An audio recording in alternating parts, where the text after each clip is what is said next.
So Professor Andrew Huberman posted a video recently and said this. I do indeed take an NR supplement every day. I take 500 milligrams of NR.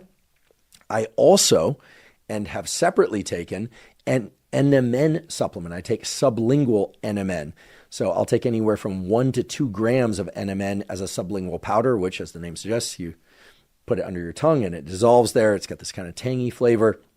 And the goal for me in taking NR and NMN each day, and I should mention that sometimes I have just taken NMN or just NR to do the comparison between NR and NMN for me in a subjective way, just comparing what are my energy levels, how do I feel, whether or not there are any side effects, and then I've also taken them together, and I've arrived at a protocol where I take NR and NMN every single day. And the goal of that is indeed to increase NAD levels within my system. Now, he wanted to be very, very clear that he is not taking NR and NMN to raise NAD levels, thinking that raising NAD levels would actually extend lifespan. He doesn't believe that the data is strong enough to substantiate that yet, that raising NAD levels will extend lifespan in humans.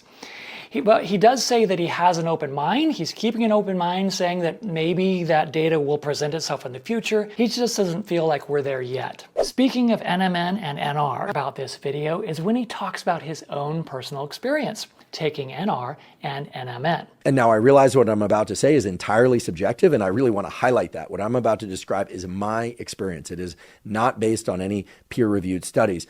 When I take NR and NMN at the dosages I talked about a little bit earlier, it gives me a lot of sustained mental and physical energy throughout the day. Now, I've always had a lot of mental and physical energy, but I'm 48 years old now, and I'm interested in doing anything that I safely can to keep those levels of energy as high as is reasonable, right? I don't want to have so much energy that I can't sit still or so much energy that I can't sleep at night. But I find that when I take NR and NMN in the morning, so typically I'll do this before my first meal, I don't really regulate how close it is to that first meal. So I'll wake up, use the bathroom, hydrate, get my sunlight, do all the things I've talked about on other podcasts. But I'll take my NR and NMN sometime usually within about an hour or two of waking up, and typically at least 30 minutes to 2 hours before my first meal, which for me usually arrives around 11 a.m. So sometimes I'll take it long before my first meal. In any event, it gives me a lot of energy, and I seem to have that energy throughout the day. I have gone periods of time where I stopped taking NR and or NMN, and while I didn't feel as if I was completely depleted of energy, I did notice a decrement in energy compared to when I took NR